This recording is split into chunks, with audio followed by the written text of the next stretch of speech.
What's up everyone, OJ here. Welcome back to another video. Today, we're going to be talking about how Pokemon Sword and Shield has vaulted its way into the Game of the Year discussion with the recent Pokemon Direct. So let's go ahead and start off with Dynamax, and that's when you take your Pokemon and you make them gigantic. I think this really changes up the gameplay style, and I think that it's going to add a layer to Pokemon that Mega Evolutions and Z moves didn't do, especially when you're talking about from a flashy or gimmicky perspective, because now you have these huge arenas, right? And with these huge arenas, what are you expecting? Well, the Pokemon company says you're expecting huge, giant Pokemon kind of coming out of nowhere and battling against each other. So kind of taking the aspect of Mega Evolution, buffing up your Pokemon, but this time to extreme size. Then on top of that, making moves more powerful, so almost like a Z move, but putting it all into one, into something that's different and way more eye-catching than Mega Evolutions and Z moves are. So I think that Dynamaxing is something that's going to catch the attention of the mainstream audience, and that's kind of what you need when you're talking about Game of the Year discussion and all of that. Obviously, Pokemon is going to be a huge, massive hit. So many people are going to play this one,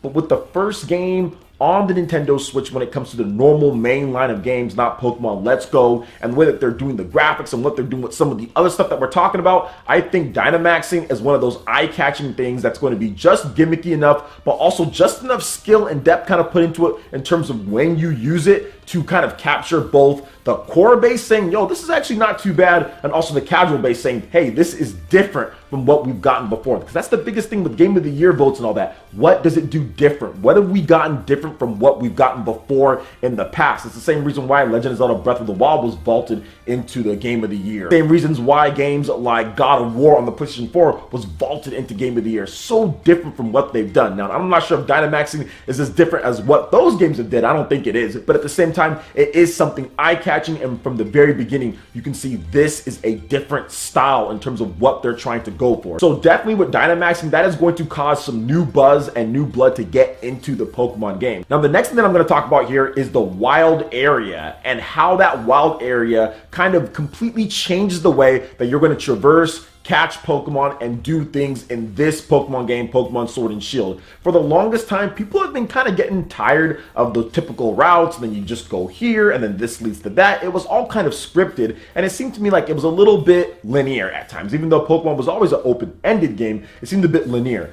But with the wild area and how you have the actual gyms and cities connected by this wild area, it completely gives you a new perspective on how to play Pokemon, and that's what the game desperately needed. It needed a new perspective. We've been going down routes and have been doing the same thing for quite some time, so people got kind of tired of that when it comes to Game of the Year discussions. When it comes to that, it's like, okay, well, it's just done that before. Well, this is something completely different. Once again, we're looking for stuff that's going to catch the eye, that's going to get more than the typical normal Pokemon consumer. You can kind of go anywhere in this wild area. You have Pokemon that are just chilling out there. That's one of the things that people actually loved about Pokemon Let's Go Pikachu and Eevee, was that they added not just random wild battles and all that, but also Pokemon that you can see and then you can go into a battle from there. So the fact that they're going to have random battles, and they're going to have Pokemon out there in the wild in this open-ended area where you can control the camera, makes things completely different, completely changes up the game for Pokemon. It completely does, and there's going to be a lot more people that at least try it out because of these things,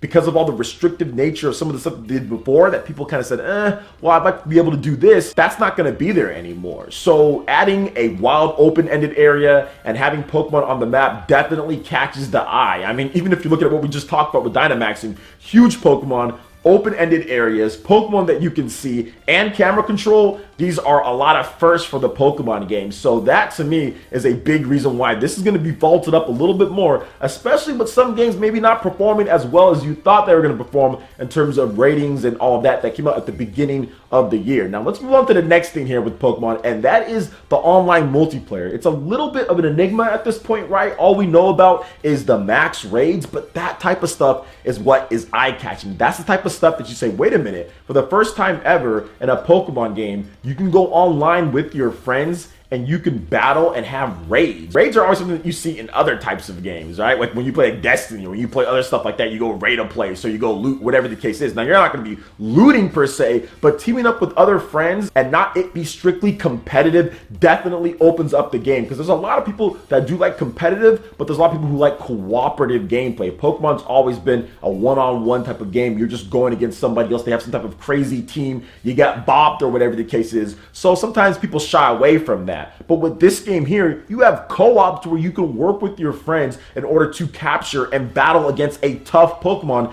and it ties into the first thing that's the eye-catching thing. So not only do you have the Dynamax Pokemon and the single player and tied into the gym battles, but then you also have that tied into multiplayer, which is always something that factors into what's going to be the best game of the year, or how can this be, what does this do, right, compared to other games. I mean, you have to have a solid single player experience, but if you have the multiplayer experience as well, especially if the single player experience is lacking here and there in presentation or other things, you can have this that really helps it out. So previously we've been getting a lot of single player games winning this type of stuff. There hasn't been a lot of games that focus on multiplayer that win that game of the year. But I think Pokemon Sword and Shield, with the single player stuff that they're doing and the changes on top of the max raid battles and how you can do that and cooperate for the first time in the franchise up to 4 players, that is going to be a big selling point. It's going to kind of check that box of, hey, this is new. This is a new thing in the Pokemon franchise. This is something that they haven't done before. Okay, maybe it jumps over this game or that game. So I also think that's going to be a big thing for the game.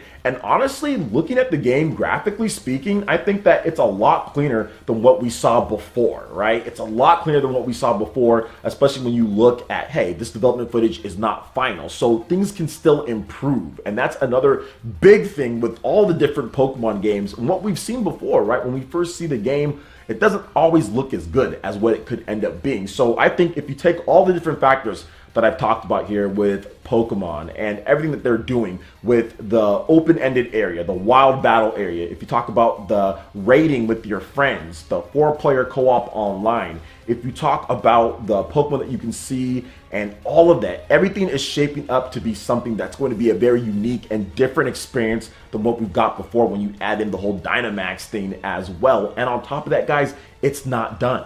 We still have a lot more new Pokemon to be revealed, and new Pokemon are always good, but I think that this one, they made an emphasis to say, hey, this is our artist and he's drawing. They really want to make cool designs, and the Pokemon that they showed looked pretty cool, and I think that's going to be like the eye-catching thing when it comes to Game of the Year discussions. How many cool new-looking Pokemon did they add in? Because there's already, what, like 900 Pokemon or whatever the case is. If they add in another 50 to 100 cool looking Pokemon on top of all the different Pokemon that you can already get in this game, that's going to be unprecedented when it comes to the Pokemon Company, and all in HD, because Pokemon Let's Go Pikachu and Eevee obviously went back in time, not as many Pokemon, but this one's going to have pretty much everything on top of brand new Pokemon. Unprecedented when it comes to all the different features when you start stacking them together. Then on top of that, look at the basic or normal structure of what they have before in the games. The multiplayer experience. They're probably going to have some type of battle tower. There's going to be endgame content, legendaries. There's so many different things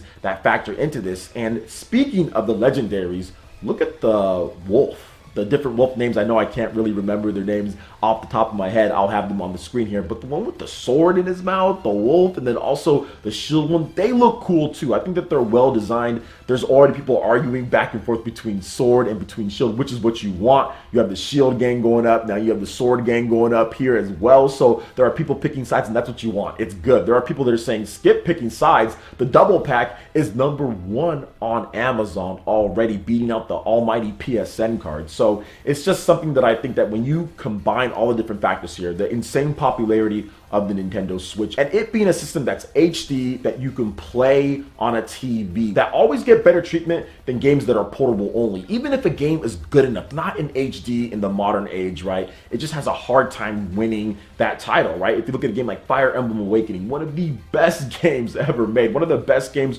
reviewed, especially back in 2013. There wasn't many games that beat out Fire Emblem, yet not many people gave it Game of the Year. I mean, it was in some contention, but a lot of people didn't even have it in Game of the year discussions back in 2013, despite it being one of the best games released Metacritic wise and everything. So I feel that with the jump to HD, with the jump to it being the next actual game and not going back or going back to Kanto, new region, new Pokemon, new features, new content, this is what's really going to get Pokemon over the hump that it really hasn't had in such a long time. It's been a very long time since we can sit here and say, hey, Pokemon is actually in the discussion for the game of the year from a lot of different places, and I think that this year might be it with all the different stuff that they're adding. But once again, the HD bias that has been going around since 2005, it's hard to kind of get over that, right? You had some games on the Wii, but there was a lot of DS games that never had consideration, despite being really good games, and they would just never really be in the running for a lot of different websites, or they just be portable game of the year or DS game of the year. I think Pokemon Sword and Shield has a chance to be overall game of the year with all the different stuff that they're adding in, but we're gonna have to wait and see how everything shapes up. How do they factor in the regular multiplayer? How do they factor in the max raid battles? How does it work with the rewards?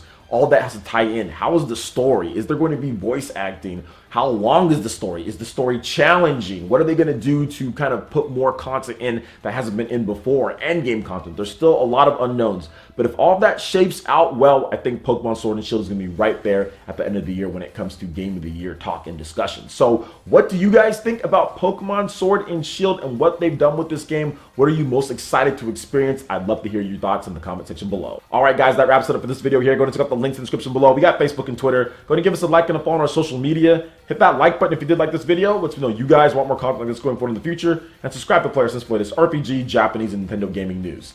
Thank you so much for watching, and we'll catch you guys for the next one. Peace.